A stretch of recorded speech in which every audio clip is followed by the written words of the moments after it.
noite. Graça e paz, amada igreja. Hoje nós vamos, com a graça de Deus, dar continuidade sobre a evangelização. Eu quero que os irmãos abram em Lucas 10, por favor. Vamos fazer uma leitura e já vamos sentar.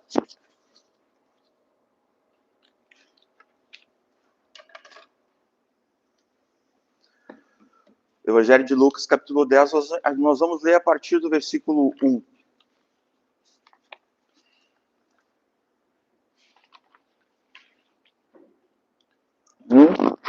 Amém? A palavra de Deus, a partir do versículo 1, diz assim, Lucas 10. E depois disso designou o Senhor ainda outros 70, e mandou-os adiante da sua face, de 2 em 2, a todas as cidades e lugares aonde ele havia de ir. E dizia-lhes, grande é, em verdade, a ceifa, mas os obreiros são poucos. Rogai, pois ao Senhor da ceifa, que envia obreiros para a sua colheita. Ide, eis que vos mando como cordeiros ao meio de lobos. 4. Não leveis bolsa, nem alforge, nem sandálias, e a ninguém saudeis pelo caminho. E, em qualquer casa onde entrardes, dizei primeiro, paz seja nesta casa. E, se ali houver algum filho de paz, repousará sobre ele a vossa paz. E, se não, voltará para vós. E ficai na mesma casa, comendo e bebendo do que eles tiverem, pois digno é o obreiro do seu salário. Não andeis de casa em casa. Em qualquer cidade em que entrardes e vos receberem, comei do que vos for oferecido. E curai os enfermos que nela houver. E dizei-lhes, é chegado a vós o reino de Deus. Mas em qualquer cidade em que entrardes e vos não receberem, saindo por suas ruas, dizei, até o pó que da vossa cidade se nos pegou, sacudimos sobre vós. Sabei, contudo, isto, que já o reino de Deus é chegado a vós. E digo-vos que será mais tolerável naquele dia para Sodoma do que para aquela cidade. Eu vou fazer como eu fiz outra vez, nós vamos direto para o 17, tá?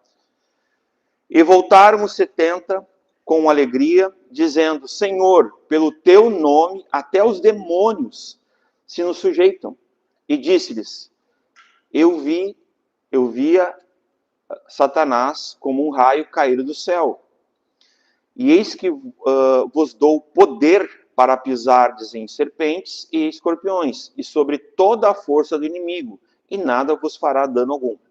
Mas não vos alegreis, porque vos sujeitam os espíritos. Alegrai-vos antes por estarem os vossos nomes escritos nos céus. Naquela mesma hora se alegrou Jesus em espírito e disse, graças te dou, ó Pai, Senhor do céu e da terra, que nos escondeste essas coisas aos sábios e inteligentes, e as revelastes às criancinhas. Assim é, ó Pai, porque assim te aprouve. Tudo por meu Pai me foi entregue. E ninguém conhece quem é filho senão o Pai, nem quem é o Pai senão o Filho, e aquele a quem o Filho o quiser revelar. E voltando-se para os discípulos, disse-lhes em particular, bem-aventurados os olhos que veem o que vós vedes, pois vos digo que muitos profetas e reis desejaram ver o que vós vedes e não o viram, e ouvir o que ouvis e não o ouviram. Podeis vos assentar. Vamos orar mais uma vez. Senhor Deus, graças te damos por essa noite que o Senhor preparou e nos escolheu para estarmos contigo mais uma vez juntos, em comunhão, congregando, Senhor, como igreja, Pai. Obrigado porque nós fomos escolhidos pelo Senhor e, da mesma maneira, escolhemos a melhor parte, Senhor. E estamos aqui para aprender do Senhor, da Tua Palavra. Abre os entendimentos, Pai. Ilumina os olhos do nosso entendimento, Senhor, para que possamos ter a nossa mente moldada, Senhor, pela Tua Palavra, Senhor, naquilo que o Senhor orientou do ID, da evangelização, da Tua igreja, Pai, se movendo nas casas, nas ruas, nas cidades, Pai, em todos os lugares, junto do Senhor, juntos uns aos outros, nós queremos obedecer a Tua Palavra desde já, Pai. Eu oro e agradeço por ela, Senhor. Amém. Esse texto é um texto que nós mencionamos até aqui, nessas quintas-feiras, sobre evangelização, né? Ele é um dos textos que entendo, né, mais completos sobre evangelização, na forma prática. Ele é tanto missional no que tange à instituição, à igreja do Senhor, né, a recomendação do Senhor da igreja, mas ele também é de cunho de evangelização pessoal, ele é domiciliar, né, de evangelização na sua casa, com seus vizinhos, na sua cidade, também de forma individual. Então ele é muito completo, ele tem muitas observações. Se nós colocarmos Lucas 9, que é os 12, que o Senhor chama, né? Quer ver, ó? Vamos ler rapidamente aqui só o versículo 1 e 2 de Lucas 9, ó. E convocando os seus 12 discípulos, deu-lhes autoridade e poder. Olha que tremendo, ó, esse início aqui, hein? Ele deu, aqueles que ele chamou, né? Nós temos falado aqui, pastor Michael e eu, né, sobre essa questão do chamado. Já tem alguns cultos, né? Não sei se os irmãos repararam, a gente tem falado muito sobre chamado. E a gente não combinou isso. Isso é o mais interessante, nós nem conversamos sobre isso, né? E nós temos falado da parte do Senhor sobre o quê? Sobre chamado pela Escritura, né? Então aqui, ele chama os 12 para estar com ele e depois os envia. Né? E deu-lhes autoridade e poder sobre todos os demônios para também, né, curarem as enfermidades, e os enviou.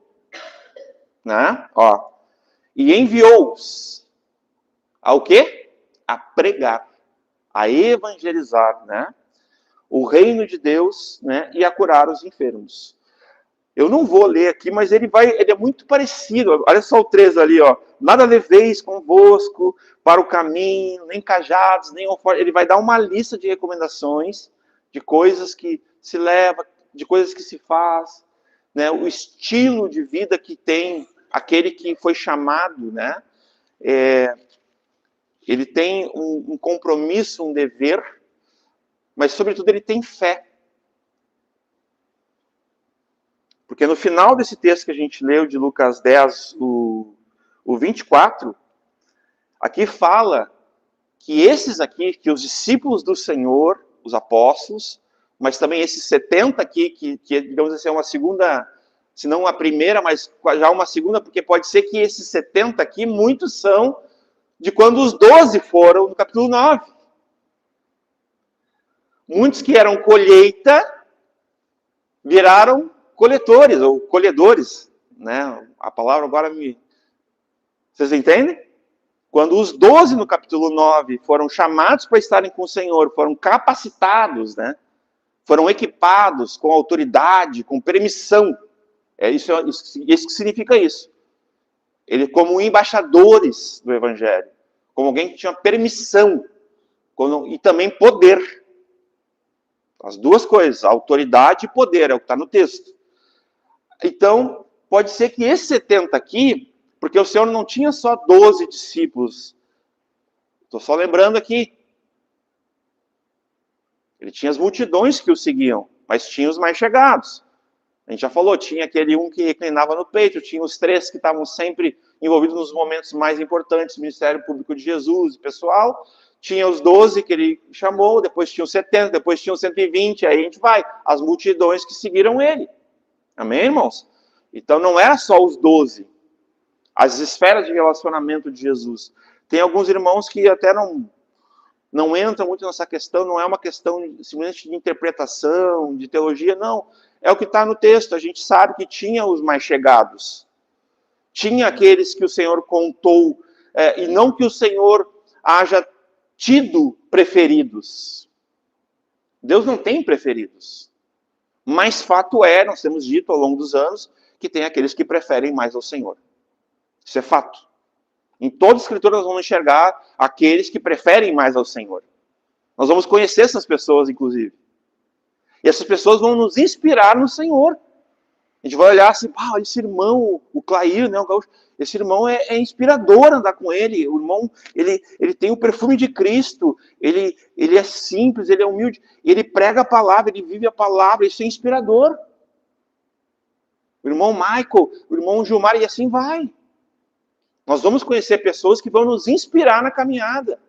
Porque a caminhada não é solo.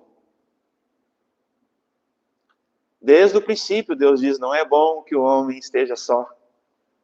Melhor, depois ele vai dizer logo adiante, melhor serem 2 do que 1. Né? Apontando para a relação do casamento, mas também apontando para as relações que frutificam também amizade, né? É uma relação que Deus é amigo e Deus preza, a amizade é um atributo de Deus. O reino de Deus também é um reino de amigos. Mas vamos voltar aqui. É muito importante, eu quero que vocês leiam comigo o último versículo do capítulo 9, porque são muito semelhantes, é quase que um espelho, né? Não vou colocar aqui as histórias, mas as instruções são muito... Olha só o que diz, e Jesus disse, ninguém que lança a mão do arado e olha para trás é apto para o reino de Deus. Então Jesus provou, testou no capítulo 9, os 12. E nós já podemos enxergar do que aconteceu no capítulo 9 de Lucas, os frutos no capítulo 10. Aleluia? Porque daí já são 70. Aí já é uma questão de estabelecimento do reino, é chegada do reino de Deus. E é interessante, meus irmãos, porque lá em Gênesis 10, e livre de especulações de de numerologia, mas lá em Gênesis 10 são 70 nações, 70 nações ou povos, né? Ali nós temos, depois Jetro aconselhando Moisés, são 70 líderes que vão servir em diaconato, no serviço do povo de Deus. Depois no Sinédrio são 70 ministros também da lei. Então não é um número estranho na escritura 70. Inclusive uma denúncia aqui que dessa vez eu não fiz, geralmente eu faço com um irmão querido lá, o pai Sandro e com a Duda, mas esse versículo 1 aqui, em algumas versões do texto crítico, ele vai estar 72. Não é 72, irmãos, é 70, como está no texto Receptus, no texto fiel e original. Mas vocês vão encontrar em algumas traduções 72, inclusive algumas pregações que fazem umas aberrações matemáticas para explicar por que é 72 e não é 70. Eu já vi o cúmulo de pastores se dar o trabalho de usar a numerologia para... Mas só uma denúncia simples aqui, para a gente ver como o texto crítico, ele altera doutrinas. Pasmem. Vamos continuar denunciando, né, pastor? De púlpito, essas inferências, essas implicações do texto crítico falso tem sobre assuntos vitais da nossa fé, da nossa orientação, nossa regra de fé e prática, que é a Bíblia. Olha a NVI aí, obrigado, Marina. Depois disso, o Senhor designou outros 72. Uma das piores versões, né, que nós temos do Brasil disparado, que ela distorce, que ela torce o texto, é a NVI. Não é digna de confiança. Deus tem a misericórdia de quem utiliza a NVI, porque Deus é Deus. Ele pode usar, mesmo uma tradução adulterada, mas se ela ainda contém, e nós sabemos do poder da Escritura, amém? E às vezes, meus irmãos, um versículo, uma vez eu até conversei com o pastor Michael, estava refutando uma questão com um irmão, aí um irmão falou assim para mim, queridão, tá, mas é só um versículo que tem na Bíblia, tu tinha que me provar. E eu falei assim, meus irmãos, um versículo é suficiente, ou não? Sim ou não, irmãos? Vocês estão entendendo? Então não caiam nesse tipo de argumentação. Ele queria que eu provasse para ele, né, com mais versículos. Tudo bem, a gente tem que estar aptos, né, na Escritura, que é apta, que é a autoridade sobre a igreja, para dar resposta a quem nos pede concernente a nossa esperança e salvação. Mas não aonde a incredulidade, irmãos. Não aonde a dúvida simplesmente. Aí cabe uma, digamos assim, uma exortação no aspecto assim, um confronto, para dizer para a pessoa, olha, meu irmão, se tem um versículo apenas em toda a Escritura, é suficiente.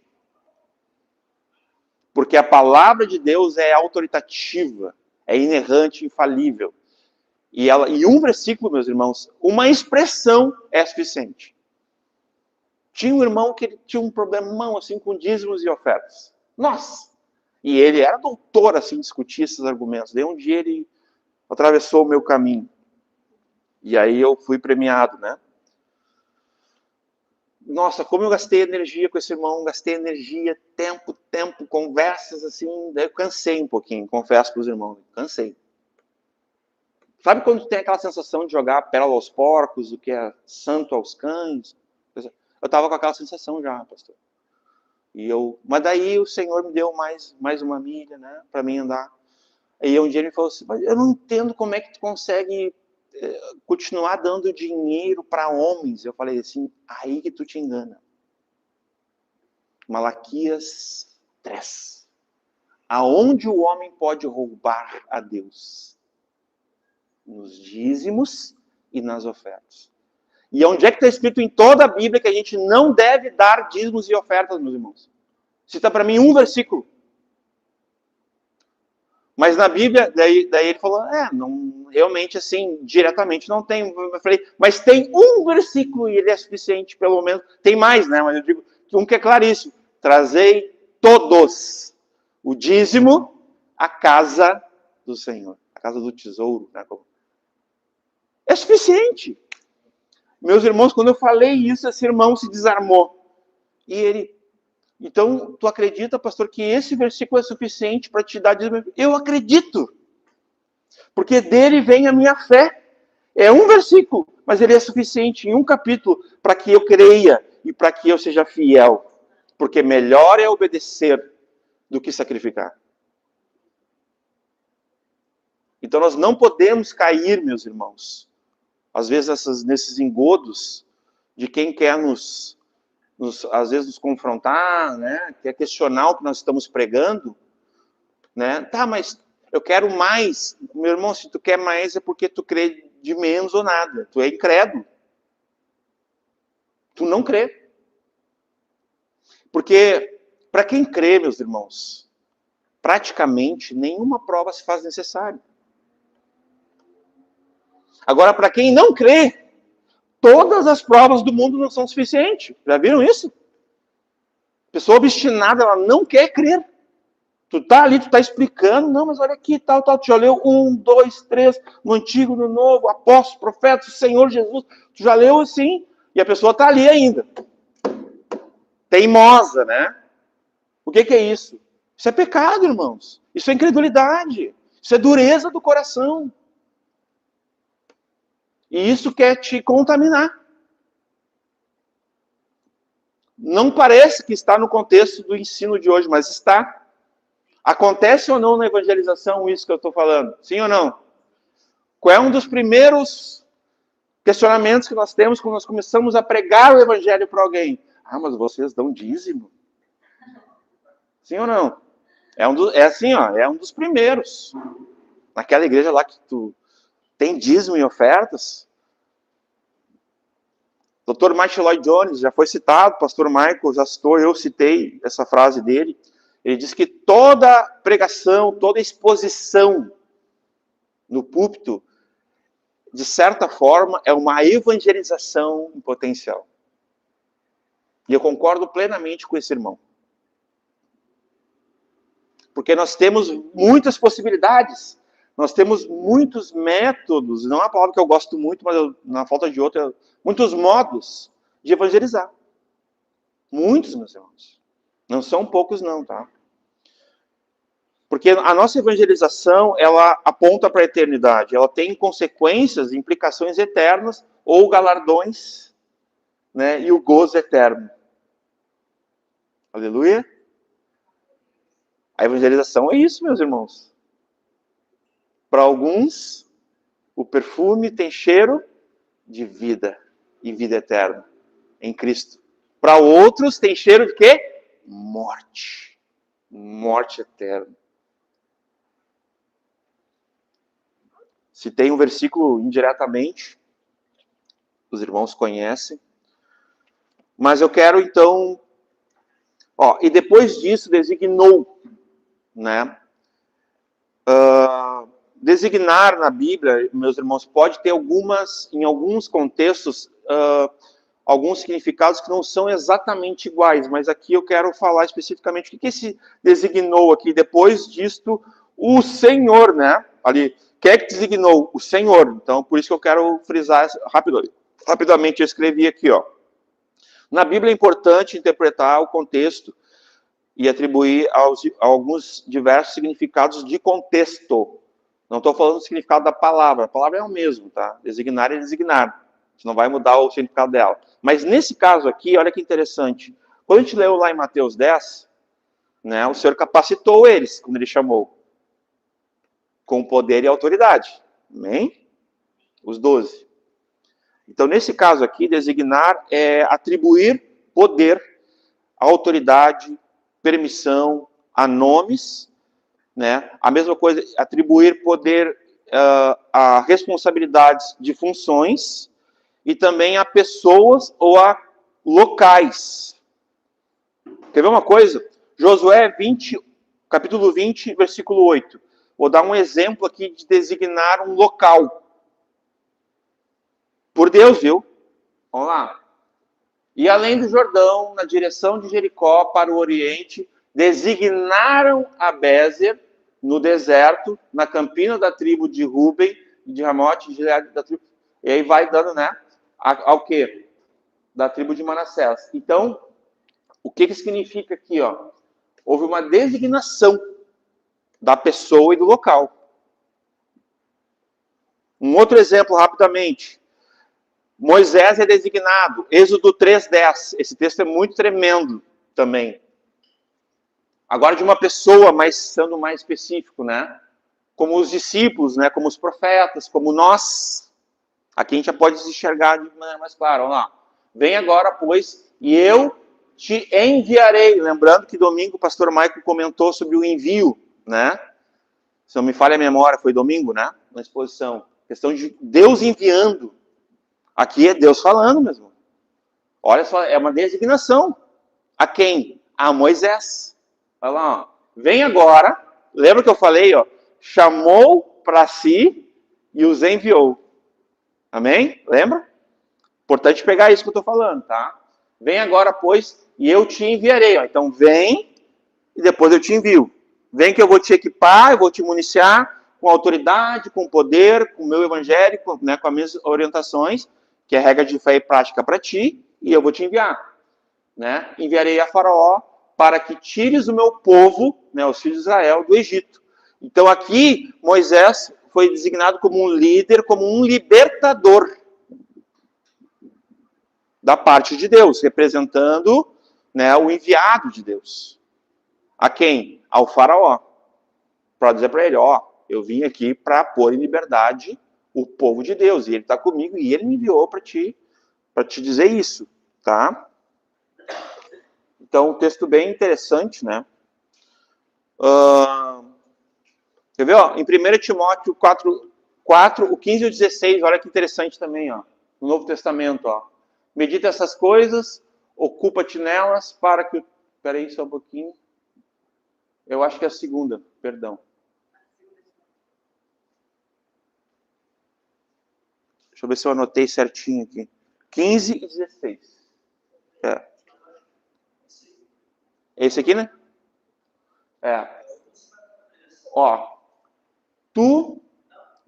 É o primeiro, né? É o primeiro, é.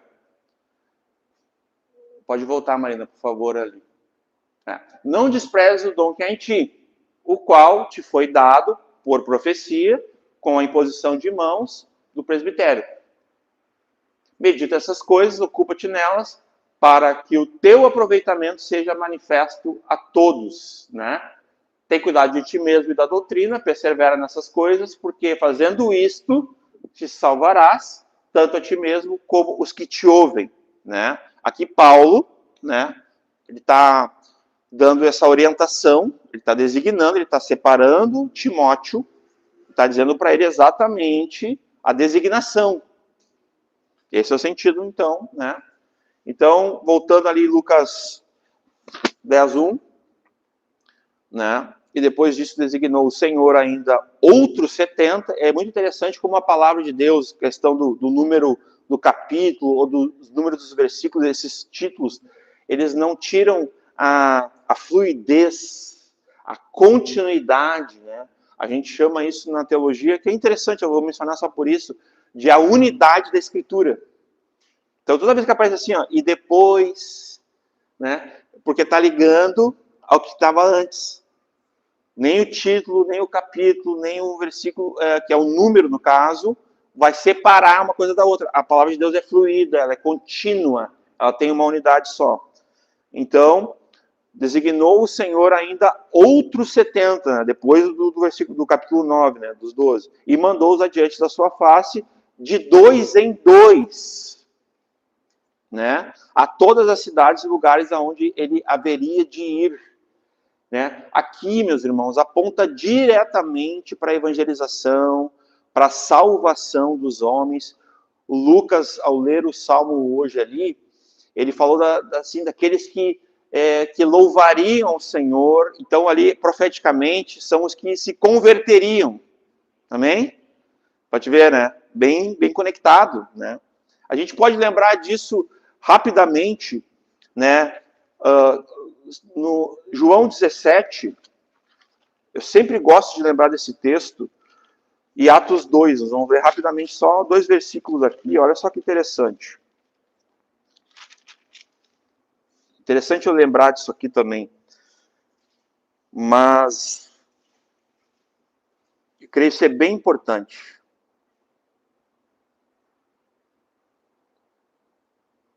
(20) 17 e 20. Ó, e não rogo somente por estes, mas também, vamos juntos, por aqueles que pela tua palavra hão de crer em mim. Amém? Entenderam? Ó, Atos 2, rapidamente também. Mesmo gancho que o Lucas trouxe ali, que eu peguei na hora, eu vou usar isso aí hoje. Né? Tu falou sobre contar, sobre louvar as próximas gerações, que é exatamente isso. Nós podemos evangelizar louvando, orando, né? Quem nunca evangelizou numa oração? Quem nunca fez isso aqui, irmãos? Dá para evangelizar na oração. Às vezes uma pessoa não vai deixar tu falar tudo, mas ela permite que tu ore. Normalmente a pessoa não nega a oração, normalmente. Hoje em dia está meio... Na oração tu evangeliza a pessoa. Amém? Aqui, deixa eu olhar rapidamente, é onde ele fala... Aqui, ó, o 39. Atos 2, 39. Também, para mim, tem o mesmo sentido, tá, irmãos? Olha lá, ó. Porque a promessa vos diz respeito a vós e a vossos filhos, ó, tá bem dentro do que foi falado antes aqui pelo Lucas, né, que eu tô... E a todos os que estão longe, e agora juntos de novo. A tantos quantos Deus nosso Senhor chamar. Ou seja, ainda não são. Amém, irmãos? ainda não conhecem o Senhor, não estiveram com o Senhor, ainda são colheita, ainda não são colhedores. Lucas 10, por favor. Né? Então aqui o Senhor antecipando, e aqui o Senhor está falando assim, ó, vão, façam tudo na força de vocês, sozinhos, não contem com ninguém. Não. Ele está dizendo ao contrário, ele está dizendo assim, ó, o Senhor mandou, então é uma ordem, só para clarificar aqui o que está sendo dito. É um mandar, é ordenar. Tá? Olha lá. Que fosse, né, adiante da sua face, ou seja, antes dele, né, a todas as cidades, lugares onde ele havia de ir, mas eles tinham que ir como? De 2 em 2. Irmãos, isso é um princípio. Ele é um princípio tão precioso, meus irmãos, e tão desconsiderado. Pensa nos princípios, assim, né, que eu entendo, assim, ó, que é um dos mais desconsiderados por alguns irmãos, é esse princípio aqui. A gente só tem que ter um cuidado, porque às vezes eu não vou conseguir, talvez que o Lucas vá comigo, o Gilmar, lá num contato, pregar o evangelho para uma pessoa. Pode ser que eu tenho que ir. Eu não vou sozinho, eu vou com o Espírito Santo. Com o Senhor, amém? Mas eu tenho que cuidar uma coisa aqui. Me permitam fazer um parênteses. Nós temos que cuidar da autossuficiência. Eu estava num retiro de jovens, um irmão muito precioso, que o Lucas conhece, eu acho que os outros irmãos não conhecem, uma congregação aí. E ele começou a ter uma vida assim, espiritual um pouquinho mais, jejuava bastante, muitos dias, lia a Bíblia toda várias vezes, daí ele começou a meio que se sentir um pouquinho, sabe? Soberbecer e tal. E no retiro, deu lá um endemoniado. Daí ele chegou assim, ó, deixa pra mim. Bem assim. A história é famosa, né?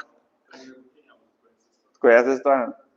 Porque ele se sentia autossuficiente. Jejuava, orava, não sei quanto tempo por dia, lia a Bíblia toda tantas vezes. Meus irmãos, ler a Bíblia toda não quer dizer nada. Mas nós temos que ler. Devemos. Mas não quer dizer nada. Não quer dizer nada. Eu conheço muitas pessoas que já leram a Bíblia,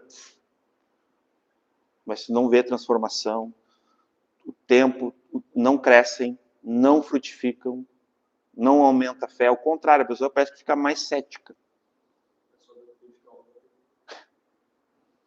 Então, nesse certo sentido, a gente tem que cuidar. Entendeu? Para nós não sermos autossuficientes. Né? Porque às vezes a gente vai, não, mas eu estou indo né, o Senhor mandou ir na minha força, né? Interpreta mal o texto.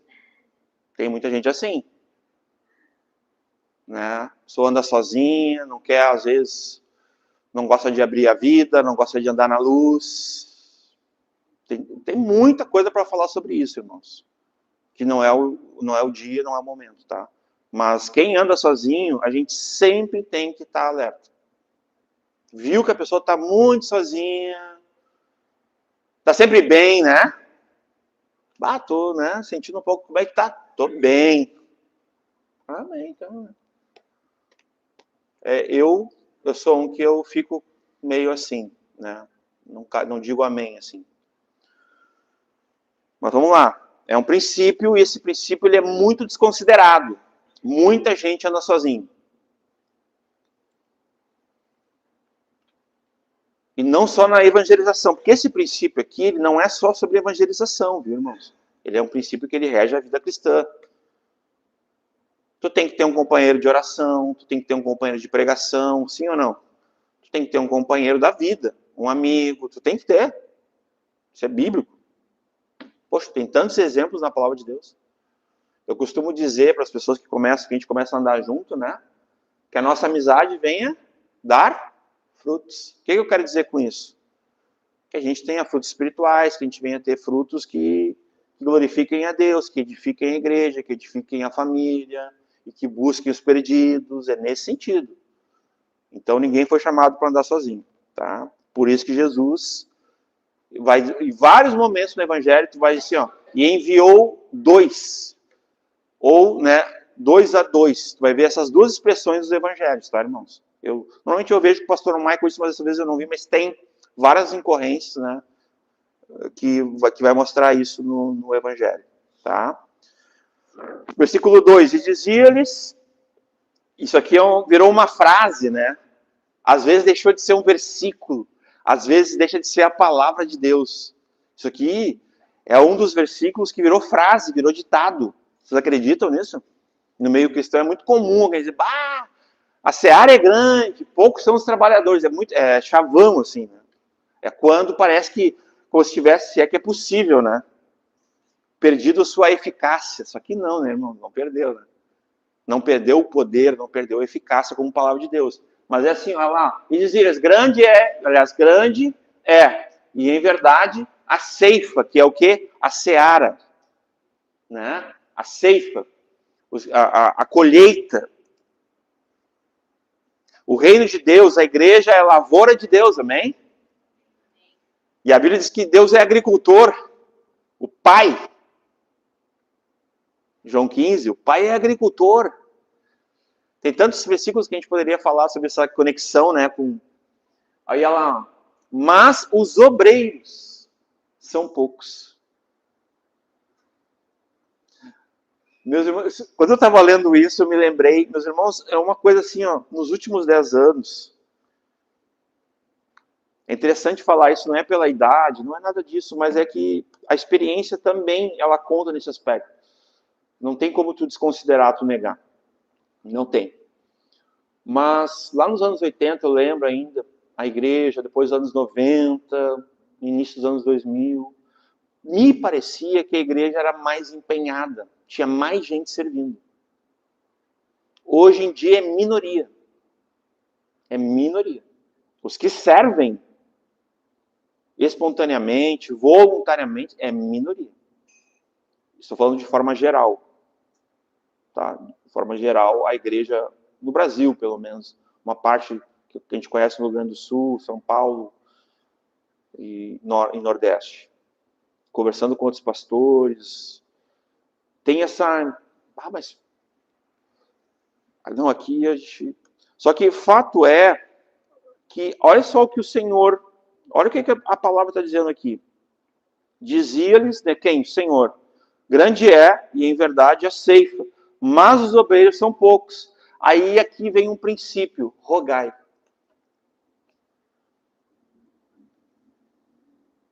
Você tem orado? Nós temos orado por isso aqui? Porque isso aqui é um princípio do Senhor. Rogai, pois, ao Senhor da ceifa. Aqui está falando de Deus. A lavoura é de Deus, é o agricultor. Rogai a Ele. Rogai o que, irmãos? O que a gente tem que orar? Que a gente tem que rogar, suplicar, pedir. Está aqui no texto. Que envie obreiros, né, para a sua colheita. Vocês têm orado por isso? Nós temos orado por isso, meus irmãos. Porque isso é um princípio bíblico. Nós devemos orar para que Deus envie trabalhadores. Nós poderíamos orar que Deus envie mais pregadores, mais ministros de louvor, diáconos,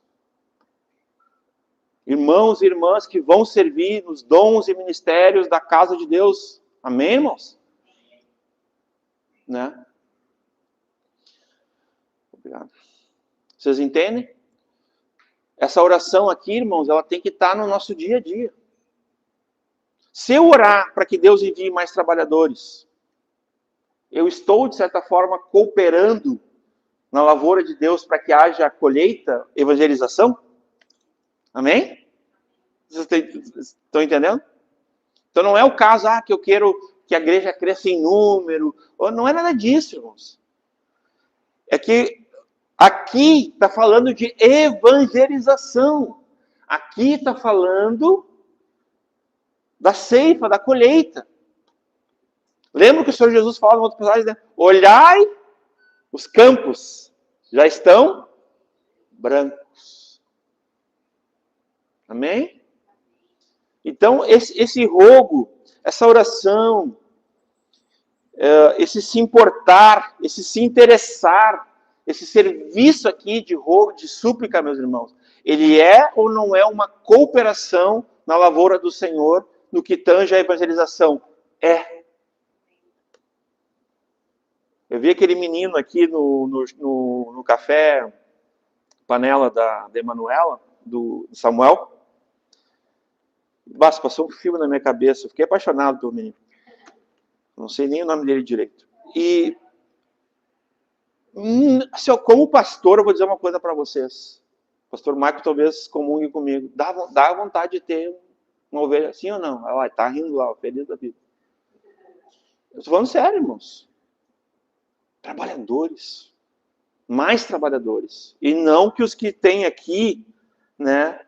Poxa, essa geração precisa ganhar essa geração. Amém? Ou eu vou aqui preparar o Noah para ganhar a geração. Não. Eu preciso ganhar essa geração aqui. Tem muitos de nós aqui que talvez não estejam na próxima década. Ou talvez estejam. Se é para falar de tempo, então nós temos que estar sempre em constante crescimento. Uns regam, outros semeiam, outros, né, plantam, outros colhem. Não é exatamente o que diz lá o texto, mas o crescimento, a única coisa que importa no texto, Deus dá o crescimento. A única coisa que importa nesse texto é isso. Que quem vai dar o crescimento é Deus. Então Deus está sempre renovando, na mesma geração, trabalhadores. Nessa geração, né, Deus vai usar o pastor Michael, vai usar o Gaúcho, o André, os irmãos mais velhos, o Gilmar, para que a próxima geração aprenda no exemplo, na inspiração do modelo deles, o quanto eles são fiéis à Escritura, à regra de fé e prática, os dons e ministérios, como eles buscam em primeiro lugar o reino de Deus, eles priorizam o reino de Deus.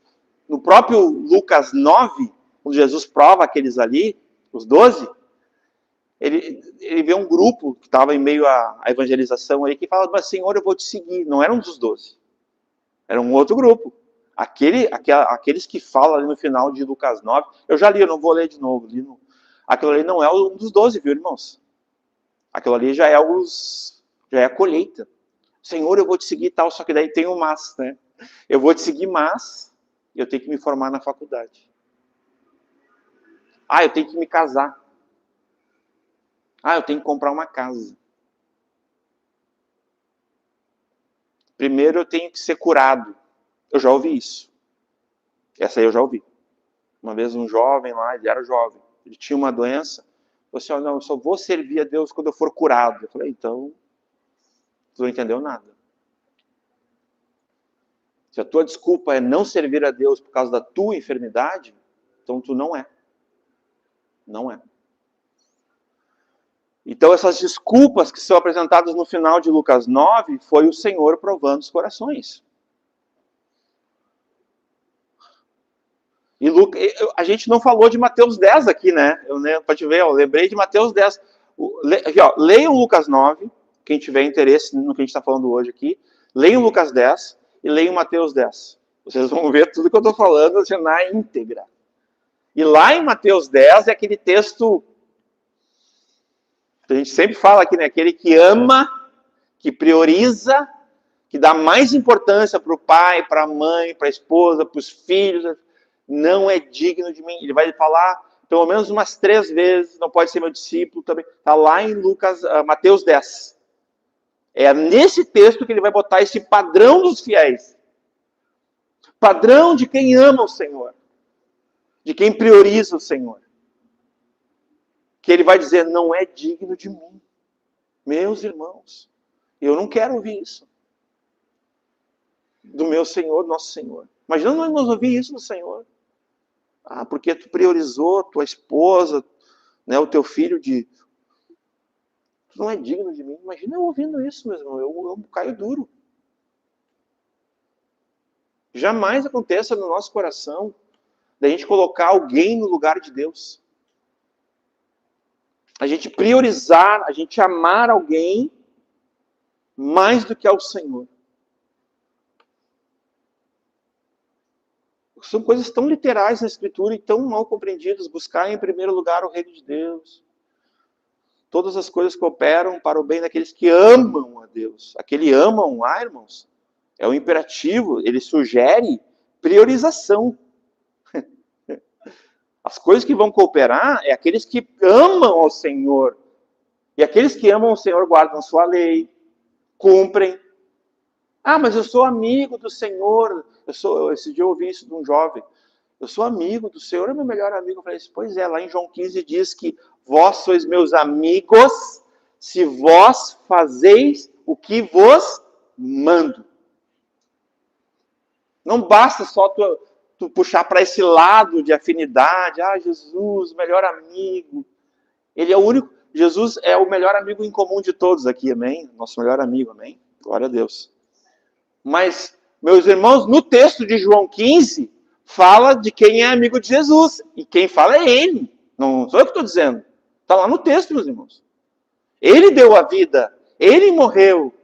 E ele está dizendo, vocês só podem ser meus amigos se vocês fizerem o que eu vos mando. Interessante que isso não é falado. Já reparou? Eu estava procurando músicas, louvores sobre João 15, que falam sobre aquela porção da amizade. Nenhuma, eu achei umas 5. Não, foi 4, perdão. Nenhuma dizia, vocês são meus amigos, se fizeram o que eu mando. Porque daí é aquelas composições que não são literais. Né? Não tem, pode procurar. Nenhuma tu coloca essa condição, porque é uma condição. Vós sois meus amigos, se, não tem o se vocês fazem o que eu mando. Interessante isso, né? E misericórdia de nós, né, meus irmãos? Que a gente jamais entenda que o Senhor é apenas nosso amigo e deixou de ser nosso Senhor. Que isso é uma heresia que está por aí, viu? Está bem pertinho de nós, inclusive, tá? Tem gente pregando, gente bem famosinha aí, no meio gospel fora aí, tá?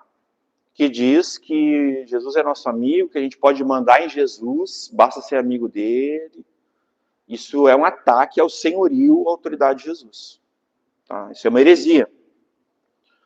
Então, nós temos um dever de rogar, de orar, para que Deus envie trabalhadores, porque a seara é grande, a ceifa é grande.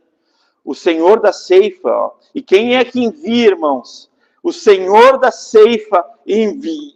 Ele envia. Meus irmãos, olha que tremendo. Olha só essa garantia. Nós vamos orar e Deus vai enviar para o nosso meio trabalhadores. Amém, irmão? É o que o texto está dizendo aqui. Não é? O Senhor da ceifa envia obreiros para a sua colheita. Quantos gostariam de mais pregadores do calibre do pastor Michael aqui? Entendeu? É sobre isso, irmãos. Mais diáconos, como o nosso gaúcho querido, servo de Deus. É sobre isso, irmãos. É fé que sugere crescimento, numérico também. Como diz lá em Atos, e a palavra aumentava e crescia o número daqueles que se convertiam, que eram sendo salvos. Versículo 3, ide. Esse ide aqui, a gente pode associar aquele ide que a gente já conhece, a grande comissão? Pode, porque é pleno. Ide. Ó, e eis que vos mando como cordeiro ao meio dos lobos. Ele não está nos mandando para os lobos, viu, irmãos? Tem uma interpretação aí que eu fui ouvindo um pastor, ele falou isso, ó. Ele vai mandar vocês para os lobos, vocês vão ser testados. Não tem nada disso. Ele vai mandar para o meio. É diferente. Ele não está te mandando para morrer simplesmente assim.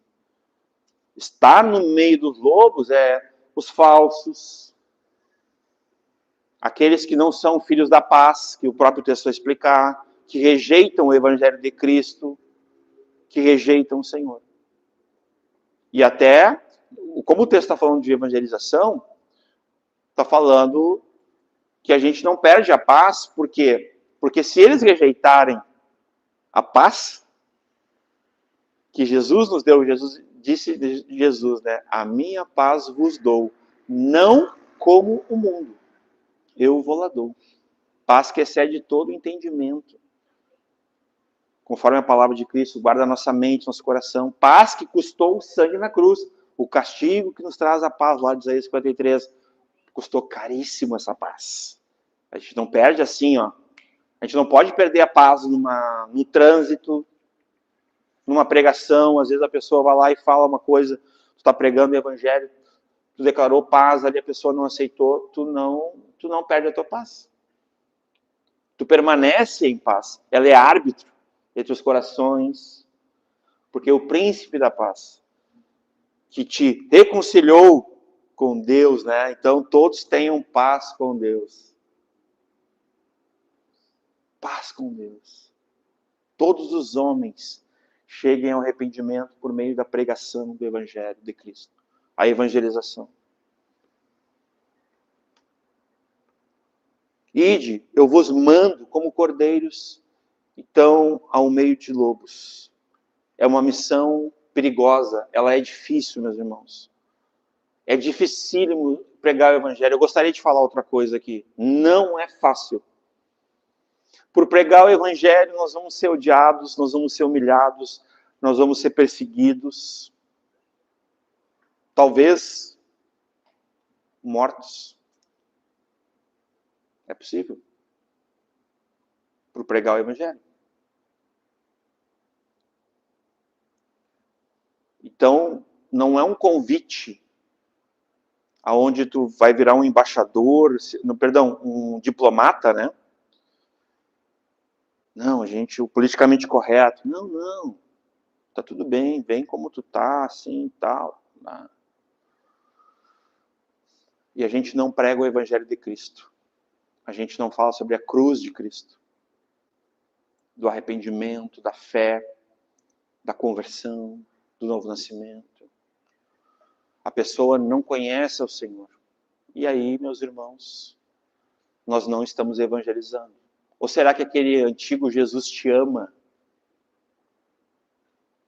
Eu muito falei isso aí, e falo ainda. Mas ao longo dos anos, pela Escritura, meus irmãos, é possível que a gente entenda o que a Escritura está dizendo. Porque me parece que o homem pensa que é bom. Que o homem acha que tem um bom coração. Que o homem é apto. E não, ele não é. Então, primeiro é a má notícia. Então, o homem pecou, o homem foi afastado de Deus. Por causa do pecado. Ele caiu. Ele ficou independente, ele está em rebelião. Ele desobedeceu a Deus. A própria Eva, o Adão, desobedeceram a Deus. Eu creio que eles se arrependeram. Eva é nítido, né? Tu vê a conversão de Eva nítida na Escritura, assim, bem direitinho. 3 versículos, tu vê assim que Eva se voltou para Deus, se arrependeu. Ali bem no início de Gênesis. Mas o homem caiu, e o pecado faz separação entre o homem e Deus. E agora Jesus é o único que pode reconciliar o homem com Deus. Só que tem homens, né, o homem que eu digo é o ser humano, que escutam isso, meus irmãos, eles se ofendem.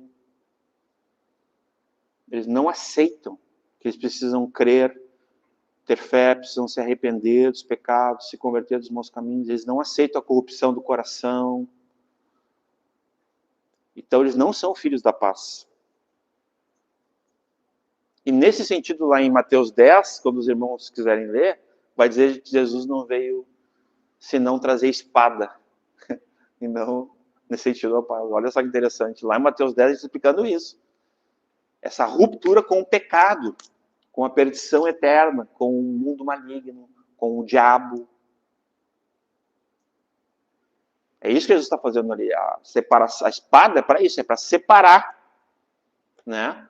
E muitas vezes ali ele vai citar que ele vai botar essa divisão entre os familiares, porque às vezes tem pessoas que não se convertem por causa do pai, por causa da mãe, por causa dos filhos, por causa do sogro, por causa da sogra, sabia?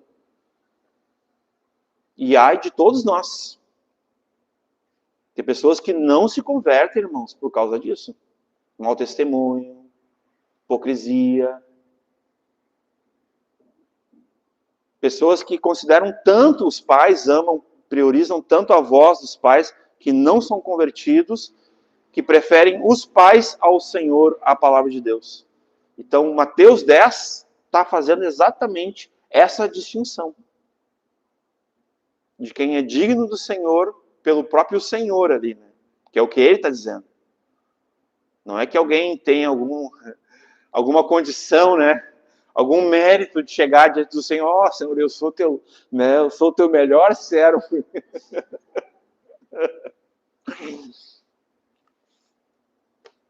Eu dou dízimo, veio todas as reuniões, todos os cultos, sou o primeiro a chegar, sou o último a sair. Não sou como aquele. Lembraram? Já lembraram? Aí lá atrás, né? No cantinho já de joelhos, assim, arrasado. Senhor, não sou digno de estar aqui diante de ti. Diferença.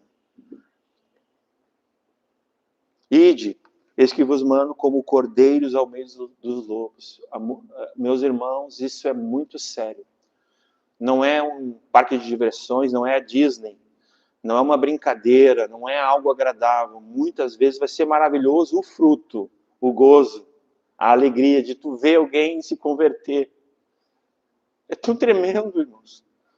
Tu vê uma pessoa nascendo de novo, sendo regenerada. Tão poderoso isso, meus irmãos. É uma obra sobrenatural. Nós estarmos aqui agora é sobrenatural. A nossa conversão foi sobrenatural, não foi nós que escolhemos ao Senhor. Foi Ele que nos escolheu a nós. Isso é tão maior, meus irmãos, é tão mais poderoso. A obra de Deus em cada um de nós, o que Ele se tornou o único mediador. Isso é tão... É árduo, irmãos, mas vale a pena. Foi para Ele. A gente já falou várias vezes, né? Nossa, Ele foi odiado, Ele foi rejeitado, Ele foi maltratado, bateram, crucificaram, mataram o nosso Senhor. Chamaram Ele de filho de Beelzebub, né? Blasfemaram contra Ele. Tantas coisas horríveis fizeram com o nosso Senhor, meus irmãos. E é Ele que nós seguimos. Mas lá em Isaías 53, né? E Ele verá o fruto do seu árduo, do seu penoso trabalho. Quanto mais nós, meus irmãos, os galardões. Tem de profeta, tem os galardões que a Bíblia vai falar ali. Mas para mim, os assim que eu mais... Eu fico assim na expectativa, porque o nosso Deus é galardoador, amém? Ele é, né? Ele estimula a gente, né? É os das almas, meus irmãos. Porque aqui é uma colheita de almas. Aqui está falando, não é de milho, aqui está falando de pessoas. É almas, o Spurgeon, né? Ele diz, é uma colheita, é uma lavoura de almas, de pessoas que estão indo para o inferno.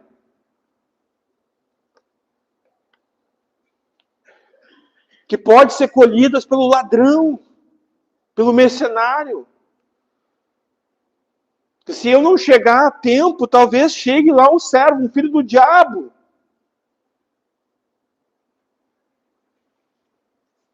Entendamos a gravidade da evangelização dessa forma. Porque ao mesmo tempo que é tão maravilhoso, é tão grandioso, é êxtase, o gozo de tu ver uma pessoa se convertendo, meus irmãos, o trabalho é duro. É duro. É duro, meus irmãos, pregar o evangelho. Tem pessoas morrendo, sendo mortas nesse momento em vários lugares do mundo. Os nossos irmãos estão sofrendo, estão sendo martirizados, porque eles pregam o evangelho. E é sobre isso que a gente está falando aqui. Sobre evangelizar. E todos nós temos que estar prontos a esse padrão dos fiéis, meus irmãos. De pregar e morrer, se for necessário. Que seja esse o nosso parâmetro. Que nenhum de nós venha titubear diante de uma nega a tua fé, né? Ou te posiciona por aquele que foi odiado, foi rejeitado. Ele disse, né? Não é o servo menor que o seu senhor. Meus irmãos, se perseguiram o Senhor, vão perseguir os seus servos. João 15. Se guardaram a minha palavra, guardarão a vossa. Que ali a vossa é a dele, tá? Porque lá, se permanecerem na minha palavra, e vocês orando, pedireis, né, o que quiserdes, vos será feito. Ali está falando exatamente o mesmo sentido. Então, vão guardar a palavra de Cristo pregada por nós? Vão, se nós obedecermos como bons amigos, como bons servos, e pregarmos o evangelho a todos, sem distinção, com coragem, mesmo que seja difícil, mesmo que a gente seja rejeitado, perseguido, odiado. Às vezes a gente vai ser odiado por familiares, por pessoas que a gente cresceu, que viram a gente crescendo, e agora nos tem como inimigos. Porque a gente vai lá e fala, isso não é de Deus, isso é do diabo. Aí a pessoa começa a te odiar. É isso, meus irmãos. Eu gostaria de falar outra coisa. Mas é exatamente isso que acontece.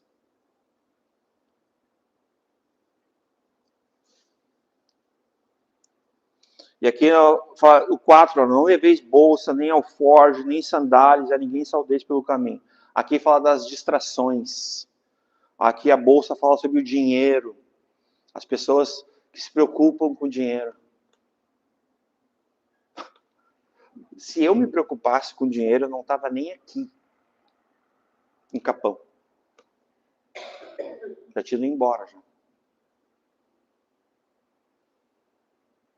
Mas eu nem vou comparar a minha situação, porque aqui é uma coisa muito mais radical. Aqui ele está dizendo, se vocês quiserem, vocês têm uma opção de não levar a bolsa, amém?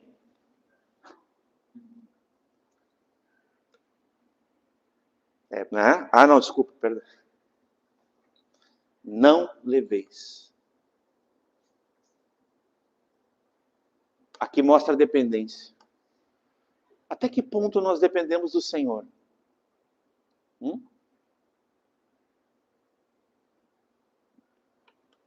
Quando eu fui casar com a tua mãe, eu não tinha nada também. Assim. E eu lembro até hoje, o meu sogro me olhou, né? E me perguntou assim, que ele sabia que eu não tinha nada. Tu não quer morar aqui? O terreno é grande, constrói ali. Daqui ainda, né? Quis me ajudar ainda, né? Quis sogro, né? Eu nunca esqueci aquela conversa. Aí eu falei para ele, eu não tenho nada, mas aquele que é meu dono, que tem tudo, vai me dar tudo que eu preciso. E é só o que eu preciso, a bênção dele. E ele, tá bom. 3 filhos depois, eu estou aqui. Numa cidade que eu nunca imaginei que eu ia, numa praia que eu nunca gostei. Até minha época de jovem, surfar, era surfista, é sério. Surfava, fazia as trip com a galera, tudo. Nunca vim para Capão. Não gostava de Capão, nunca gostei de Capão. Não sei porquê. Até eu vim aqui em 2014. Aí mudou. Aconteceu alguma coisa comigo aqui. E hoje eu moro aqui. Eu sirvo aqui, eu vivo aqui. E hoje eu amo essa cidade. Só Deus para fazer isso, meus irmãos. Só Deus. Só que eu preciso depender dele. Não leveis bolsa, não fiquem apegados a questões materiais. A gente falou antes, mas preciso me formar, não precisa nada. Precisa te dispor. Que Deus proverá. Servir. Essa é a fé. Nós não andamos por vistas. Nós andamos de fé em fé. E como Paulo diz, Davi lá, né? Já fui jovem e hoje eu sou um homem mais, jamais vi um justo ter essa necessidade de mendigar, né, o pão, ou não ter o pão da parte de Deus, o sustento. Né? Alforjes, sandálias são objetos, aqui, para não perder tempo. Aqui, meus irmãos, se tu leva o alforje, ali, a bolsa, as sandálias, a tua indumentária, nessa época aqui, tu ia levar muito tempo para caminhar. Entenderam? Pensa numa mudança. A gente precisa de um caminhão, né? Porque a gente tem muitas coisas sobre isso. Então, o que Jesus está falando aqui? O que está sendo sugerido pelo Senhor aqui? Não deixa nada te prender. Não deixa nada te retardar, te atrasar. Não deixa nada te deixar lento. Porque tem urgência. É urgente. A evangelização é urgente. É prioritária. Porque, por isso que está aqui, ó. Não leveis bolsa, nem alforje, nem sandálias, e a ninguém saudeis pelo caminho. Tinha uma tradição, uma cultura que tu passava e tu ficava, às vezes, um dia inteiro na recepção de alguém. Estou indo pregar lá em Arroio Teixeira, mas eu vou passar em Capão, vou ver o Samuel e a Manuela. Vou passar na casa deles. Aí eu passo lá no Samuel e na Manuela, deu o Samuel, mano, nós vamos fazer um churrasco. Aí o cara já fica, vamos tomar um café, daí já fica. Aí a minha pregação, que eu tinha praticamente assim, umas 12 horas ou mais durante o dia, a noite, para pregar lá, porque eu estou indo para pregar em Arroio Teixeira, veja bem. Eu estou em missão. Eu estou designado, eu estou enviado para pregar em Arroio Teixeira. Estão entendendo? Só que daí eu vou aproveitar e vou visitar o Samuel e a Manuela. É sobre isso aqui que ele está falando. Não, tu não vai visitar o Samuel e a Manuela. Lembram quem é meu pai e minha mãe? Lembram? O que diz o texto bíblico? Tua mãe e teus irmãos estão... Mãe e os irmãos estão te chamando ali, tal. Jesus falou assim, não. Depois ele fala, minha mãe e meus irmãos são aqueles que fazem a vontade do meu pai. Então, mais um padrão dos fiéis aqui, ó. Jesus está dizendo quem é o pai e a mãe dele. A mãe e os irmãos dele. E não está falando de que tem que desrespeitar o Samuel e a Manuela que moram, que eu vou, né? Não vamos ser tão... Mas nesse sentido aqui, os irmãos conseguem enxergar a urgência do Senhor aqui, que aqui tem uma urgência. O Senhor está mostrando que isso aqui é prioridade. Tem uma urgência que é o quê? A evangelização. É isso que eu quero que os irmãos enxerguem. O Senhor está colocando em prioridade o que aqui? O envio para evangelizar. Então vocês não estão indo tirar férias, passear, não é sobre isso não. Volte e meia, meio convidado para ir lá para Porto Alegre para pregar e tal. Às vezes eu convido o pastor Maico, assim tudo. É a mesma coisa que nós aproveitar um compromisso desse e não ter o foco que o Senhor nos deu. Então a gente tem que ter um cuidado com isso, irmãos. E eu sou assim. Quando eu viajo, muitas vezes eu ia convidado para pregar lá em Santa Catarina.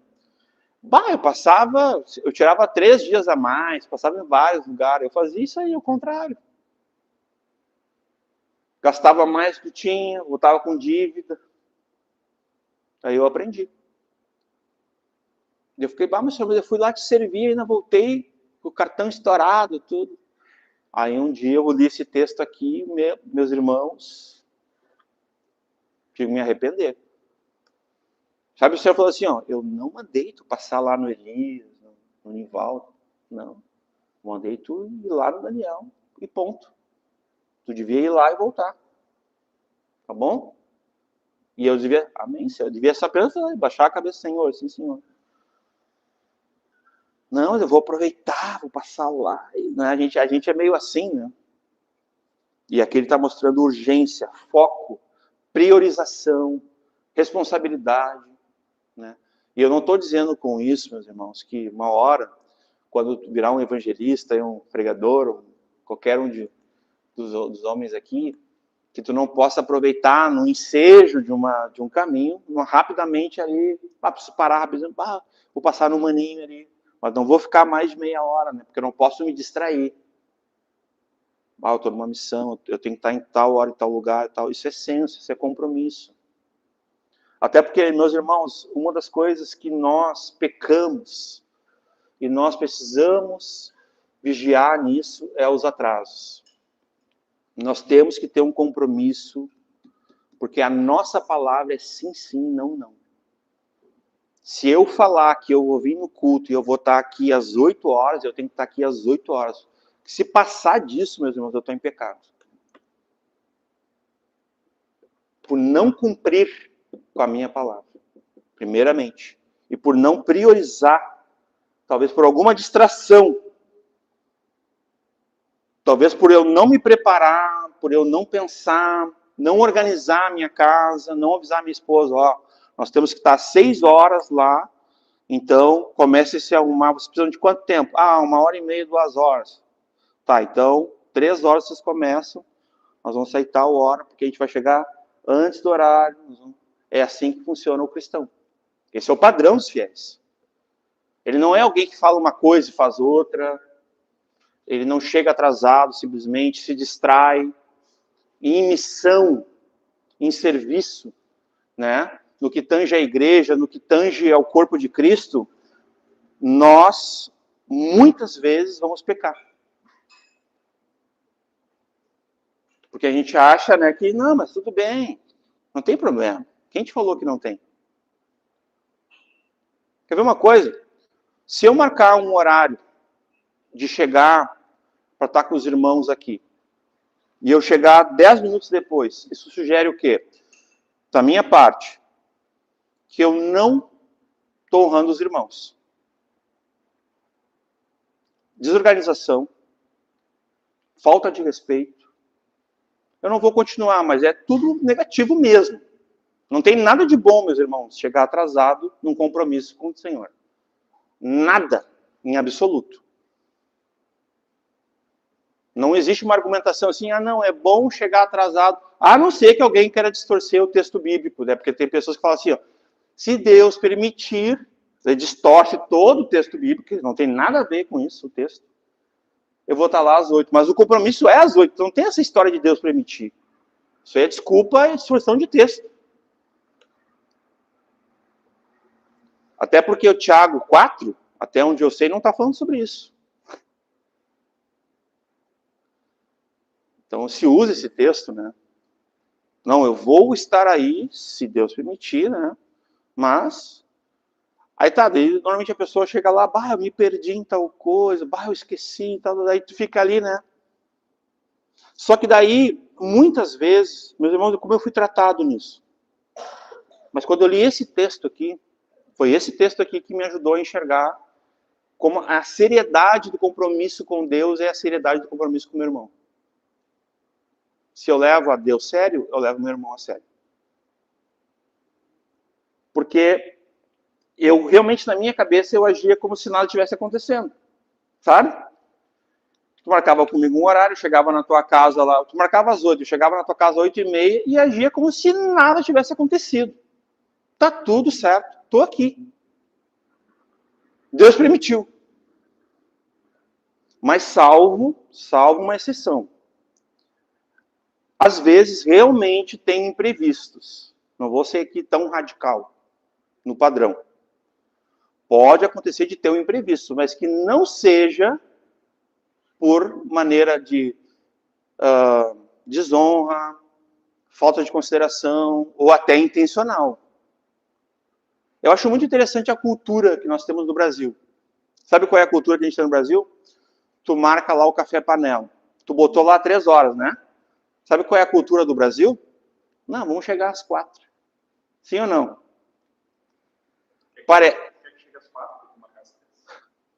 Entendeu? Que cultura é essa, meus irmãos? Que a pessoa marcou, botou no convite às 3 e tu chega às 4. Não, porque é educado. Tu escuta cada bobagem sobre isso. Que é elegante, que não sei o quê. Não é nada. É desonroso, é vergonhoso. Tu chegar depois do horário e agir como se tivesse... Eu fazia isso. Como se tivesse tudo bem. Não está tudo bem. Isso tem outro nome, meus irmãos. Que a gente cuide do nosso coração, porque essa distração aqui é aquela historinha, eu vou concluir para nós não... Quem aqui já não teve alguma história? Eu já tive algumas. É uma das coisas mais dolorosas na evangelização que vai acontecer com a gente. Que tu fica de ir para pregar o evangelho para alguém que está no leito de morte. É isso mesmo que eu vou falar. E aí tu chega lá atrasado e a pessoa morreu. Quem é que já teve essa experiência aqui? Eu sou o único, então. Vou dizer uma coisa para vocês. Dói muito. Dói demais. Não queiram ter essa experiência. Não queiram ter essa experiência. Eu já tive. De eu ser convidado para pregar o evangelho com uma pessoa no leito do hospital, pela família dela, e eu chegar lá atrasado. Que eu tinha carteirinha na minha cabeça assim, ó. Eu tenho a carteirinha do Conceição, de pastor, eu posso entrar a hora que eu quiser. Naquela época eu podia. Lá de capelão, de... Ah, não, a minha era de pastor. O outro irmão que ia comigo era capelão. E aquele dia ele me ligou, que hora que é a visita lá e tal, que horas que eles pediram? Não, eles pediram para estar 1 hora, mas vamos fazer o seguinte, vamos às 3, porque daí a gente também dá uma relaxada e tal. A gente fez do nosso jeito. A gente não prestou na urgência, não prestou atenção à necessidade e na urgência da família. Quando a gente chegou lá, ele tinha falecido há meia hora atrás. Acho que eu já compartilhei isso com vocês. Uma das maiores dores que eu tive na evangelização foi isso aí, meus irmãos. Então a gente tem que prestar atenção. Quando Jesus está falando assim, ó, não se distraiam, ele está dizendo isso, ó, não levem dinheiro, bolsa assim, porque vocês têm que depender de mim. Eu vou prover tudo. E ele dá exemplos dele mesmo. O filho do homem não tem onde repousar a cabeça. Assim como as raposas têm seus covis, mas o filho do homem não nada. Ele vai dizer, olha, vocês não cobrem. De graça recebestes, de graça dai. Tem gente que cobra para ir, para pregar, até para fazer louvor, sem os artistas aí. Mas ele está falando aqui de tu não te atrasar, de tu não te preocupar com ser dependente dele e não dos recursos, né, de dinheiro, coisas assim. Não levar bolsa, malas, sandálias também não se preocupar e não se perder no caminho, perder no tempo. Aquele dia a gente passou num lugar, tomou um café, era depois do almoço. Nós não tinha noção, não foi intencional. Eu não pensei assim, eu não vou ir que daí ele morre. Não pensei isso, irmão. Não. Mas aconteceu. E que Deus nos livre, que não aconteça com nenhum dos irmãos. Saiba que é muito precioso isso, meus irmãos. Se tu marcar no que tange a evangelização, então, vai, cumpre o horário, mostra a devida prioridade que a pessoa tem. Sabia? Ou tem alguma coisa mais importante naquele dia do que esse encontro com uma pessoa que pode ser salva e conhecer o Senhor Jesus? Tem? Tem alguma coisa que tu tem que buscar primeiro que o reino de Deus nesse dia? Tem alguma coisa que tu tem que amar mais do que a Deus nesse dia? Posso continuar aqui, mas não é o caso. Vocês entenderam? E fora a responsabilidade que eu tenho. Se eu disser sim, que o meu sim significa sim. Signifique sim, que ele seja sim. Ele não tenha dois pesos. Às vezes a pessoa fala... É engraçado, tem pessoas que a pessoa fala assim para ti, não, pode E tu fica assim, ó, quero só ver, né? Porque tu nunca sabe se ela está dizendo que é sim, sim, né? Porque normalmente a pessoa que é assim, que ela fala assim, ó, sim, e ela vai no sim, e não é na capacidade dela. Eu não estou dizendo que aqui alguém é capaz de ser pontual por si mesmo. Eu não estou dizendo isso. Isso é graça de Deus, irmãos. Mas é a mesma pessoa que sabe dizer não. Já viram? Ela sabe dizer não. Porque o texto está dizendo, seja o teu sim, sim, e o teu não, não. Então a gente tem que dizer não, a gente tem que dizer não. Então às vezes eu vou dizer não. Isso passa muito numa relação, que eu posso dar um exemplo que eu tenho com o pastor Michael. Eu e ele, a gente tem relação muito assim, muito alinhada nessa questão. Eu e ele, nós somos assim, quando a gente fala sim, é sim, quando a gente fala não, é não. Não é verdade? É muito simples nossa relação. A gente não fica inventando, assim, né? A gente nunca vai para aquela esfera, aquela região da comunicação ou da relação, eu e ele, que é do maligno. Que é a da incerteza, da dúvida, da insegurança, porque tu nunca sabe se a pessoa está dizendo e ela vai cumprir o que ela está dizendo, porque tu não vê nela a seriedade, a prioridade, o amor, o zelo sobre aquilo que está sendo compromissado, sobre aquilo que está sendo priorizado no que tange a obra de Deus, a igreja, a família e aquilo que a gente deve honrar, que são as coisas de Deus.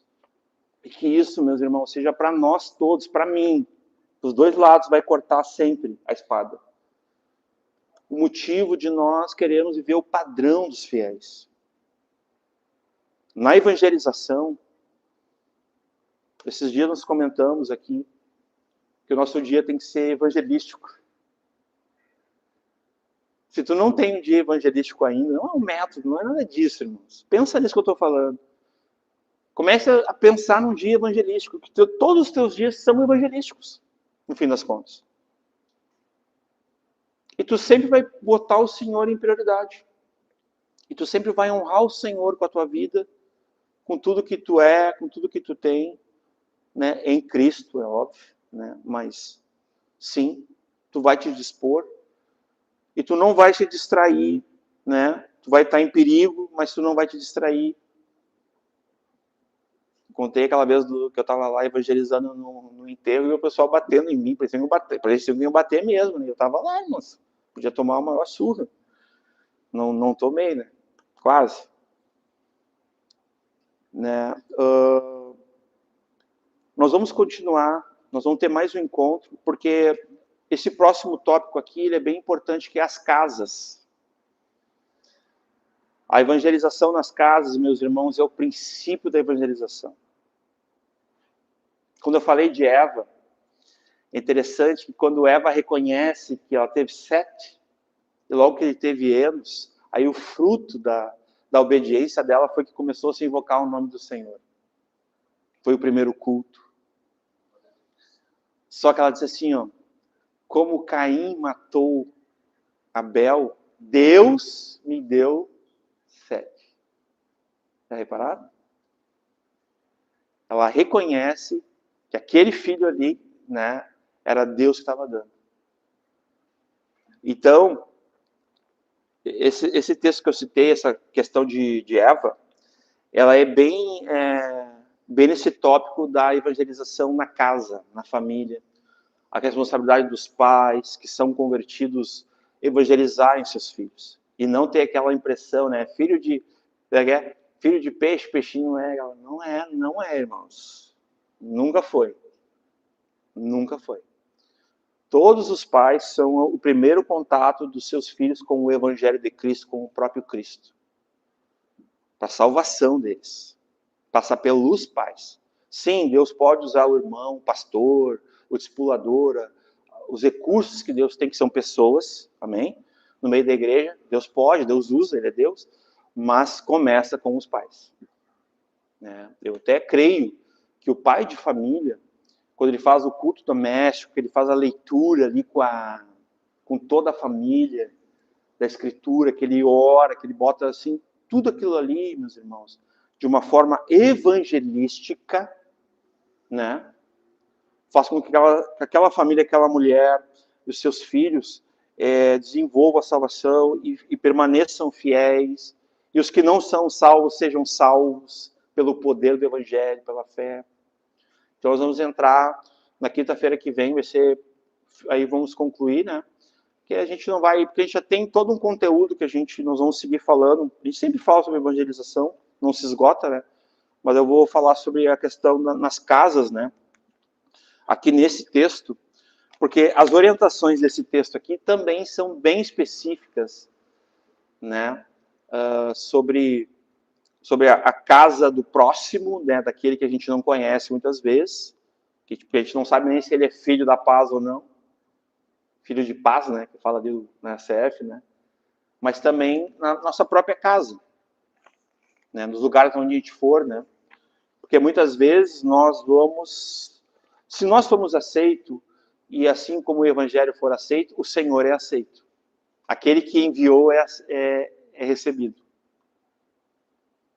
Mas da mesma forma, quando nós somos rejeitados, e a mensagem, o Evangelho, a pregação que nós carregamos é rejeitado, aquele que nos enviou também é rejeitado.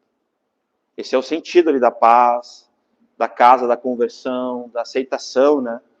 Que o texto está dizendo. Então, vai ter ali uma série de situações, ali do trabalhador, aquele que é digno, né, do seu trabalho, né? Mas tudo está falando ali já do contexto tanto da casa, como da família, da pregação, da evangelização, que é uma coisa tão preciosa que alguém já disse, né? Que quando um marido, né, uma esposa, uma família, tem ali os pais se convertem, a chance da família se converter, e a gente sempre tem que ter esse olhar evangelístico, né? Estava conversando sobre uma vida e o pastor Michael ontem, eu acho que era, e aí, numa hora da altura da conversa, a gente falou assim, ó, a família está por trás, né? A gente sempre olha para a família, né? Então a gente está pregando para a pessoa, mas a gente está olhando ali, né? A gente está ali andando junto com, às vezes, com uma pessoa que está chegando, que está ouvindo o evangelho, está se convertendo, a gente já está olhando lá para os pais, ou para os filhos, ou para os irmãos. A nossa visão tem que sempre transcender isso, entendeu? Porque a gente vai ter essas questões na Bíblia. O carcereiro, né? O próprio Josué, né? Deixa eu entender isso também. Que aponta para onde? Para casa, para a família Zaqueu. Né? Tem tantos casos interessantes, né? E é isso, meus irmãos. Eu quero concluir, então. Quero só orar com os irmãos. E já vou passar para o Lucas. Cuidar dos irmãos para ficarem em pé, só para nós orarmos.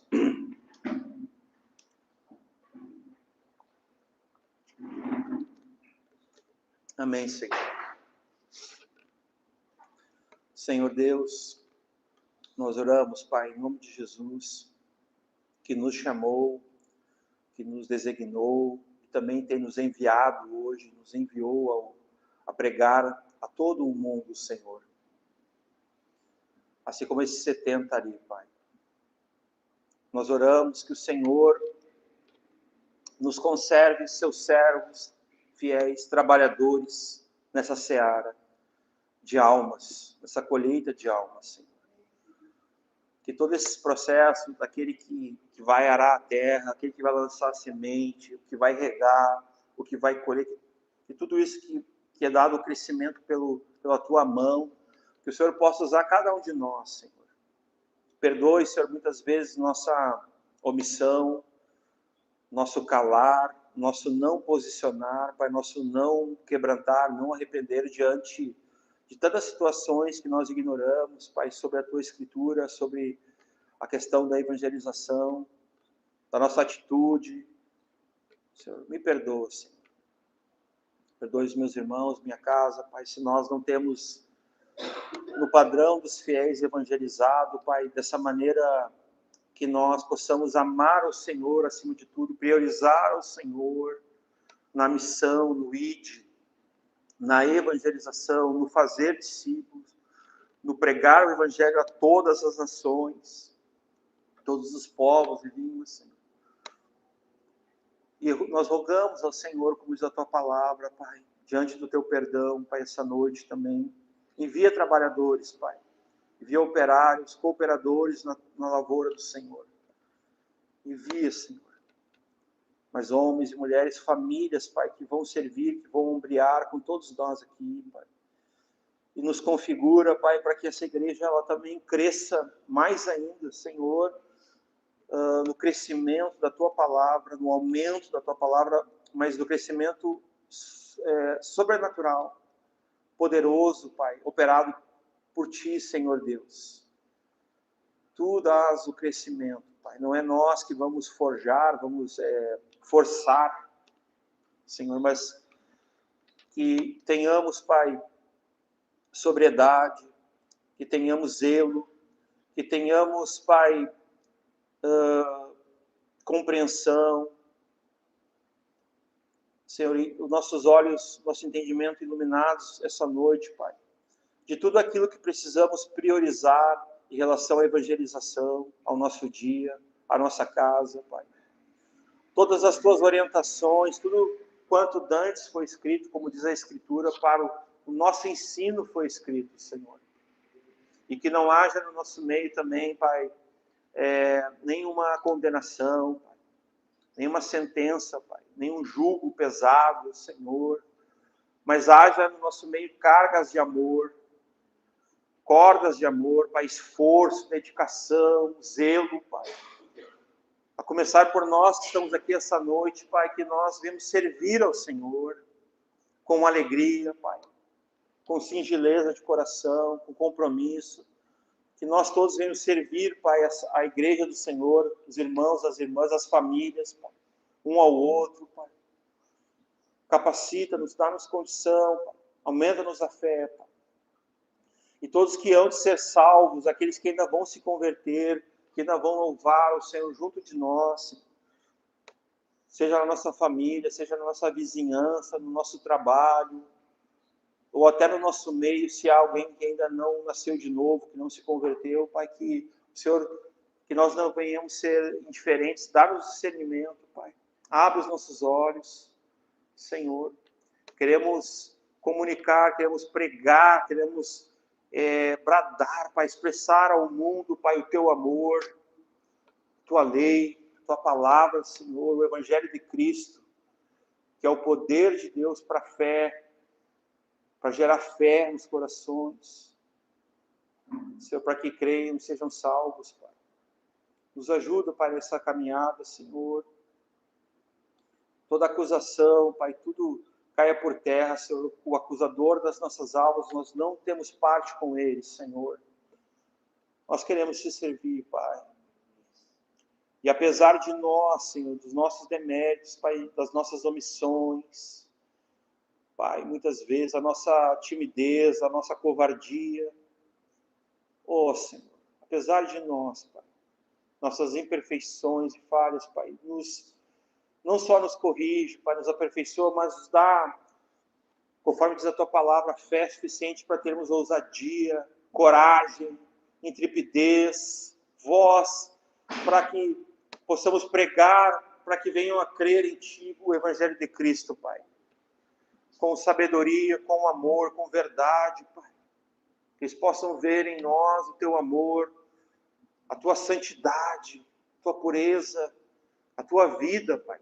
Todos nós aqui, estão na casa do Gilmar, do Gaúcho, Michael, do Lucas, Samuel, Senhor, na minha casa, do Israel, do André, Pai, da Cláudia, Senhor. Vem sobre todos nós, do Levi, Pai, do Cleverson, sobre cada casa aqui, Senhor, que sejam lugares estratégicos da evangelização, Pai do Senhor. Usa a casa de cada um aqui, Pai, continua usando lá a casa do Gaúcho, para que muitas pessoas venham conhecer o Teu Evangelho lá, Senhor, conhecer a Ti, Senhor, e venham se converter, assim como a casa de cada irmão aqui, Senhor, cada irmã, Senhor. Usa-nos a nós, Pai. Usa-nos, Pai, na evangelização de Capão da Canoa, dos perdidos, Pai. Coloca no nosso caminho, Senhor, não só os trabalhadores, Pai, os operários, mas coloca também os desviados, desigrejados, também, se nós lembramos desses, Pai. para que novamente eles possam se voltar mediante a fé e arrependimento ao Senhor, mediante a pregação do Teu Evangelho, Pai. Nós oramos, Pai, com fé, Senhor, diante do Teu perdão, da Tua misericórdia, da Tua bondade, da Tua graça, sabendo que não somos merecedores, Pai, mas que o Senhor pode nos capacitar, nos equipar com o Seu poder, com Sua autoridade, por intermédio do Seu Espírito, para pregar a Sua palavra em todo tempo, em todo lugar, para orarmos, Pai, para suplicarmos por conversões, por trabalhadores, por tudo isso que precisamos orar pela edificação da Tua igreja, pela salvação de todos, Pai. Que todos cheguem ao arrependimento, todos os homens que conhecemos, Pai. Nós oramos, Pai, e já te agradecemos pela fé, em nome de Jesus, Senhor. Amém.